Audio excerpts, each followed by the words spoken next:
everybody, welcome back. And last week I missed a verse from last week. When we were looking about the Jeremiah 16th verse, 14th verse, I'm indicating this now because I missed it, like I said. So it was meant to be Jeremiah 16 chapter 14 to 15th verse, but I only read 14.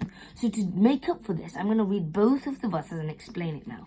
So let's read Jeremiah 16 chapter 14 to 15th verse.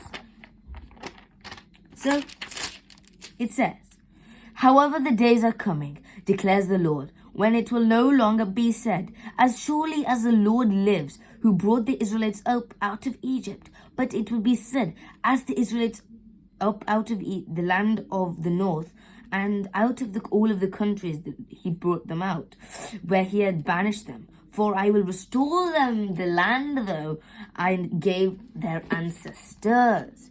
So the land is talking about the land of Israel. He will restore this, and this will happen in 1874.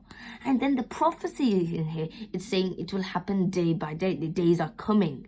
So the days, though, they will start in 1874, Jesus Christ's second presence. So I hope you understood that. Now, we're going to go back to the Revelation chapter from last week. Again, back to Revelation like last week. So now, in the Revelation chapter, Jesus Christ is explaining to the 7 elders about each of the churches and their periods. And when we're looking about this in Revelation 2nd chapter, 3rd chapter, we can look about this. It says, Jesus Christ is explaining to all of the churches, talking to each of the churches. When talking to each of the churches, he's talking to them about the Asia Minors. And this is represented as the church class of the 7 stages through the gospel age. But how are we meant to understand this? Or how are they meant to understand this when Jesus Christ was telling them this? So to help this, Jesus Christ himself is explaining that the candlesticks are the 7 churches, the 7 candlesticks. It represent the 7 churches. Then the stars he held on his hand, those are the messengers of the angels. And then it says the messengers of the angels, he's through the messengers and the angels, Jesus Christ has spoken to the churches, of course, throughout the age. And then his promises to the church, so his promises to the overcomers in the church are wonderful, it says. Then it says on the Pentecost day, we all mostly know what happens at the start, how it started. But how it finishes and how it's clearly finished is the main point in the early church time, how it was finished. So we're going to read that now, how it was finished. How he finishes the message, of course. So he's going to finish that message. So let's read that.